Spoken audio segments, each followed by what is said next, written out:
Donc là, je vais vous montrer une technique pour faire du bois stylisé. Je sais qu'il y en a pas mal d'entre vous qui ont des racines grimpantes ou du bois sur une partie du personnage. Euh, donc on va commencer par faire un append d'une forme de base.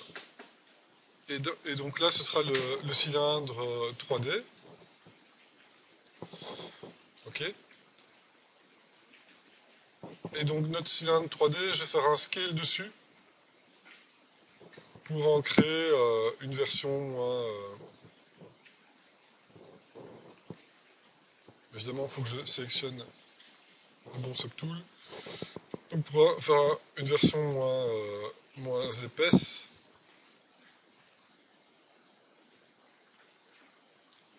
Ok, donc là je vais prendre une forme de bûche, une grosse bûche.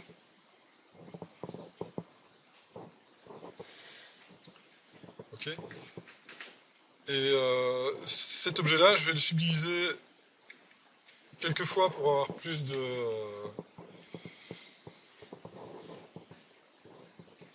lissage.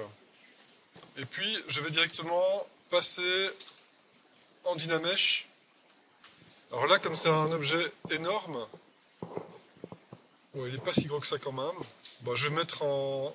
Je vais laisser en 128. Voilà. Et là, c'est une bonne définition pour commencer. J'enlève la perspective et je vais couper le dessus et le dessous, ok, pour avoir quelque chose de bien propre pour commencer. Donc je commence par la forme de base. D'accord ? S'il te plaît ?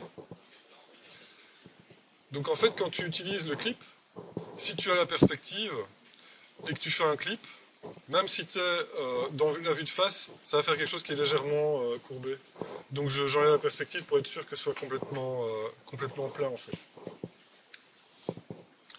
Ok, donc ça, je garde ça sous le coude et je vais ouvrir Photoshop. Et donc dans Photoshop, je vais faire une nouvelle image de 2000 par 2000 et je vais faire la forme de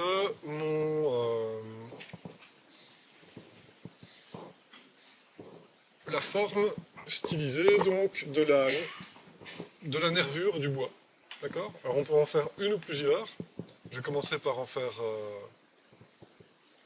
une. Et donc là, je vais peindre en noir la forme stylisée de la nervure.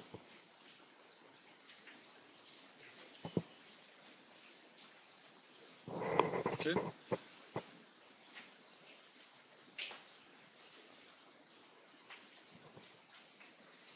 Donc au départ, c'est un sketch un petit peu rough. Et puis ici, je viens affiner. Le but, c'est d'avoir quelque chose assez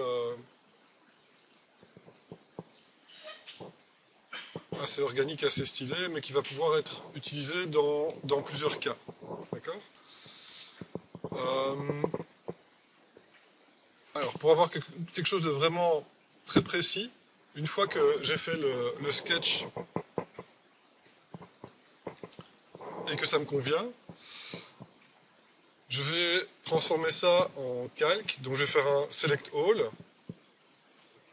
CTRL C, transformer ça en Channel, CTRL V, intervertir la sélection pour pouvoir faire un CTRL-clic dans le Channel et récupérer la sélection de noir et de blanc.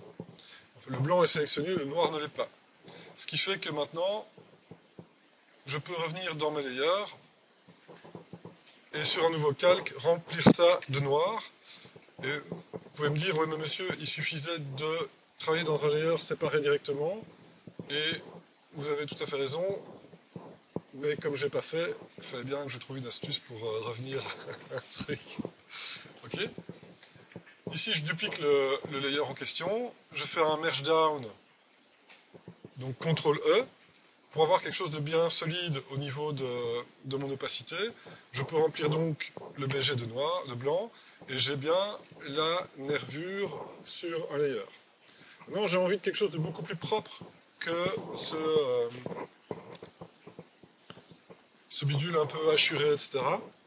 Et comment je vais faire? Eh bien, je contrôle-clique sur le layer pour récupérer la sélection, et puis je vais aller dans les passes, donc dans les chemins de tracé vectoriels, et je clique sur créer le nouveau tracé à partir de la sélection.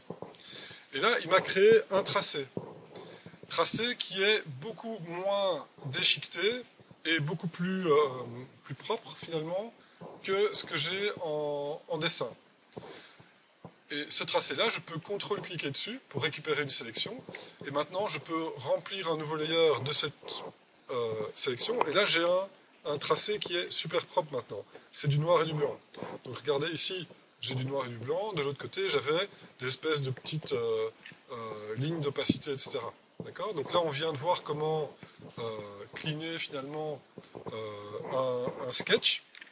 Je vais aussi changer un petit peu ce que je veux changer ici. D'accord? La première chose, donc, c'est préparer la nervure du bois. Ensuite, ce que je vais faire, c'est faire un effet de calque avec un inner glow. Donc c'est un double clic à côté du nom du calque. Et là, je vais faire un inner glow. Inner glow. OK. Et dans les options d'inner glow, je vais mettre ça en screen ou en normal, mais en blanc.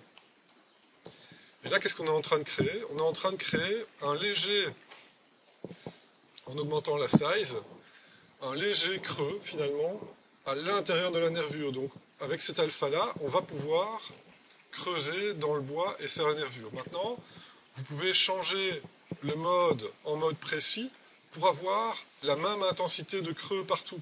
Et vous voyez que ça va créer des belles petites... des beaux petits coins, des beaux petits effets. D'accord? À vous de gérer l'opacité pour avoir un petit débord en plus. Là, je vois qu'il y a un petit trou blanc. Donc je vais peindre en noir dedans, histoire que l'effet soit homogène partout. D'accord? Donc vérifiez ça. Et donc c'est comme ça qu'on va créer un alpha custom qu'on va pouvoir venir dessiner à plusieurs endroits sur le bois. Donc ça, je vais le placer au centre.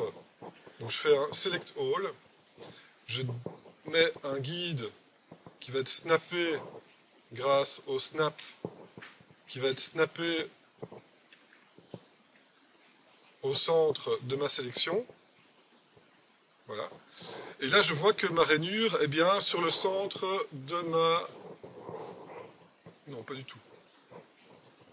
Ma rainure, c'était mon repère qui était au centre de ma rainure. Ici, je snap mon repère sur le centre de ma sélection, et puis je viens placer le bidule ici au milieu de mon image. Ça me permet de mieux contrôler la position de l'alpha. OK? Et ça, je vais sauver dans mon dossier de travail de ZBrush.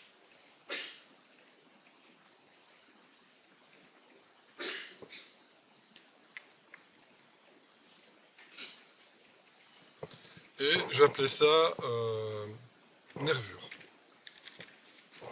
Nervure A, parce qu'on peut faire plusieurs types de nervures et venir placer plusieurs... Ici, je vais montrer qu'avec une seule nervure, il y a déjà moyen de bien s'amuser, d'accord? Et d'avoir quelque chose qui est très générique et on ne sentira pas forcément la répétition en jouant sur le scale, l'emplacement, l'orientation, etc.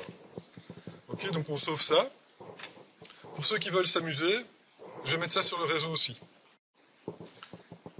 Alors ici, comment est-ce qu'on va récupérer ça dans ZBrush? Eh bien, c'est très simple.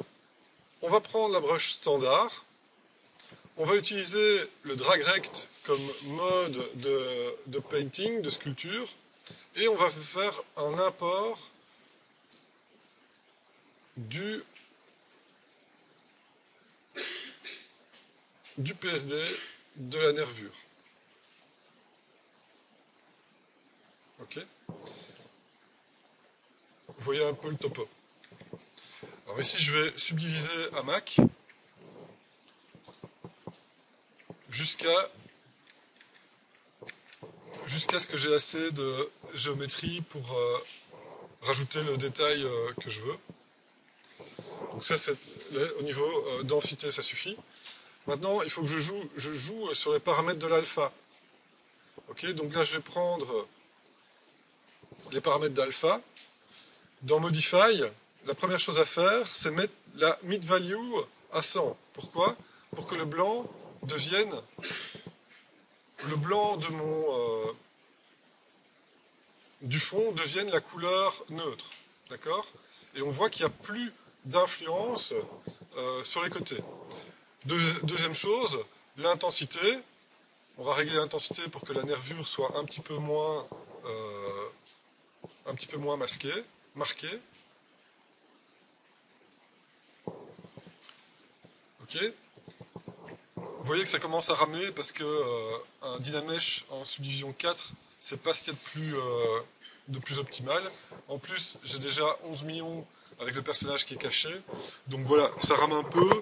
Bah, faudra accepter. Autre chose aussi, on peut mettre le focal shift à 0, non, à moins 99. Et ça, c'est pour éviter d'avoir les bordures de l'image qui sont présentes. Et là, vous voyez qu'on va dessiner autour de notre cylindre. On va dessiner plusieurs fois la nervure. Maintenant, ce que vous pouvez faire, c'est, vous voyez que dans les options d'alpha, vous pouvez faire des flips. Okay, donc là, je vais faire un flip en V, ce qui fait que la prochaine nervure, vous voyez qu'elle n'est plus alignée à l'autre. Et je vais la faire un petit peu plus grosse. Et là, je la fais dépasser ici au-dessus. Ensuite, je vais faire un flip H et faire une nervure à partir de ceci ici. Donc, je vais baisser l'objet et là, je vais faire une nervure qui va juste aller jusque là. Ensuite, je vais augmenter un petit peu l'intensité pour varier un petit peu les plaisirs. Et là, qu'est-ce qu'on voit? On voit que j'ai dessiné des deux côtés de mon objet. Donc, vous pouvez faire des CTRL Z. Et pour ne pas dessiner de l'autre côté de mon objet, je vais aller dans Brush, Automasking et activer le Backface Mask. Là, ça veut dire que maintenant, je vais pouvoir dessiner des rainures sans qu'il y en ait de l'autre côté. D'accord? Alors, vous pouvez les faire légèrement penchées, vous pouvez les faire droites. Là, c'est...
Donc placer convenablement le cylindre dans la vue pour pouvoir... parfois, il faut dézoomer un peu pour pouvoir vraiment contrôler ce que vous faites et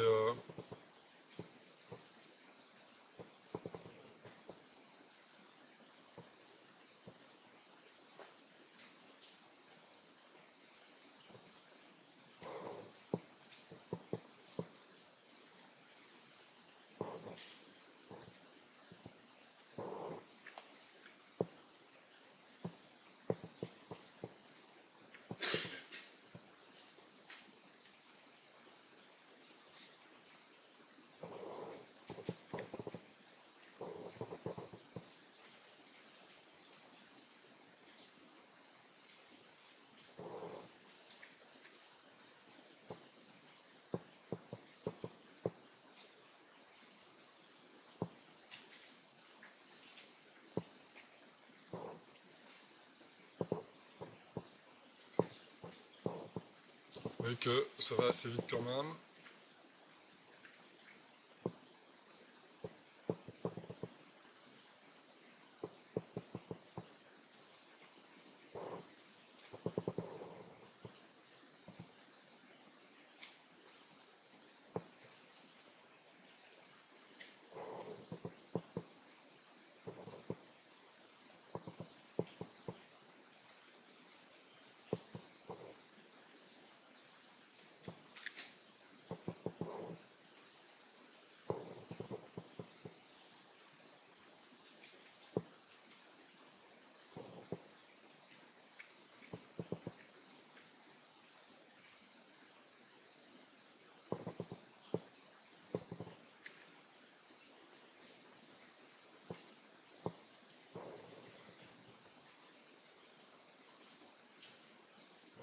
Ok, donc voilà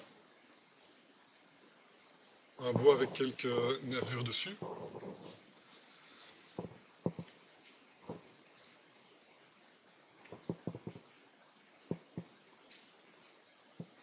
Alors maintenant, on va utiliser des outils pour modifier ça et faire en sorte que ça devienne un petit peu plus organique.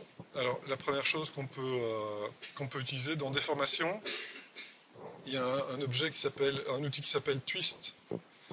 Et on peut twister sur le bon axe en cherchant un petit peu.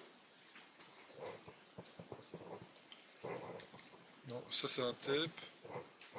Twist sur l'axe voilà, sur l'axe Y. Et donc là, le fait de faire un twist sur l'axe Y, ben, ça va déjà donner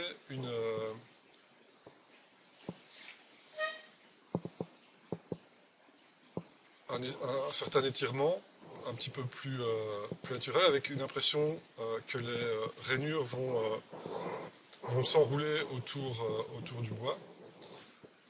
Ensuite, on peut, dans Size, augmenter la taille sur un axe. Et vous voyez, petit à petit, on voit arriver quelque chose d'un petit peu plus de type bois stylisé.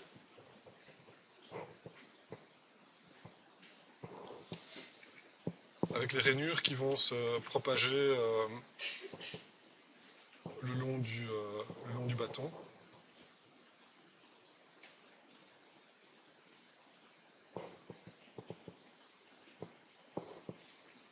Ok, voilà. Et donc là, on a une première esquisse d'un effet bois qui n'est pas cher et qui est assez propre. Maintenant, on va transformer ça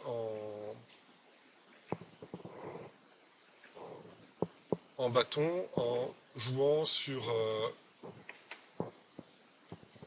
un carreau, des épaisseurs, etc. Par exemple, on peut prendre un outil qui s'appelle Spirale, okay, et qui va rajouter du chaos en faisant une espèce de spirale à partir du point de rotation. Et là, on voit que les nervures qu'on a dessinées eh bien, s'adaptent bien à la forme du bâton.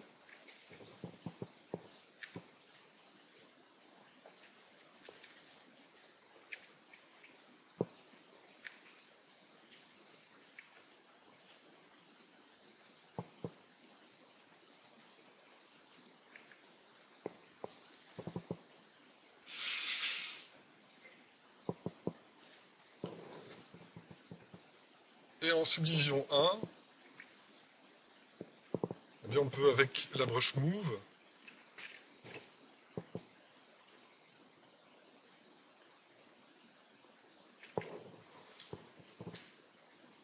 venir ajuster encore certaines portions du mesh.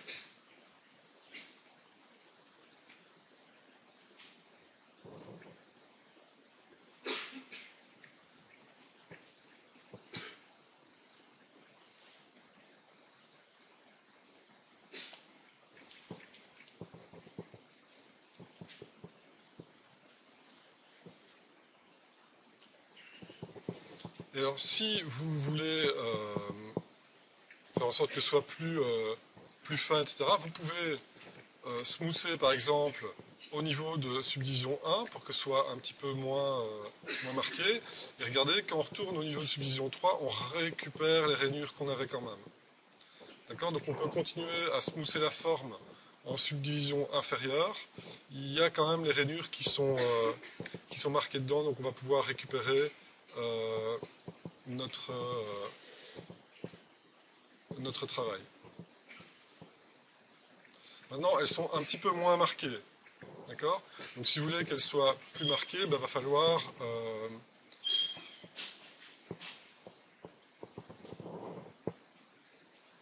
utiliser d'autres outils.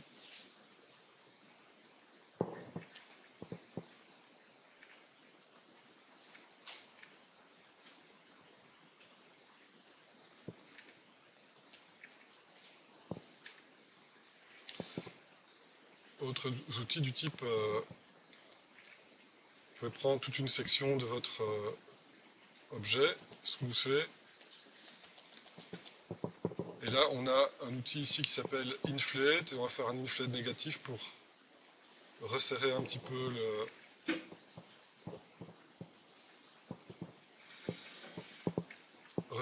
bâton.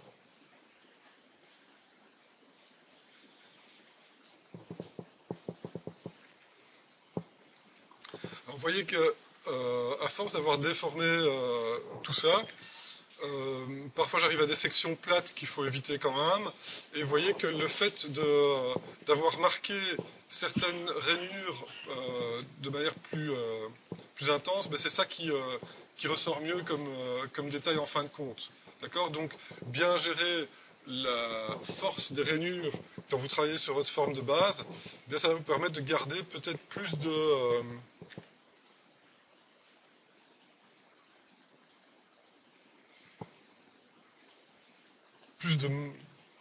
modélisation, on va dire, dans l'objet final. Et après, vous pouvez continuer avec du NAM standard, à rajouter des coûts, etc., si vous le souhaitez, et continuer à faire évoluer ça, et à rajouter les détails que vous voulez au niveau des bouts, etc.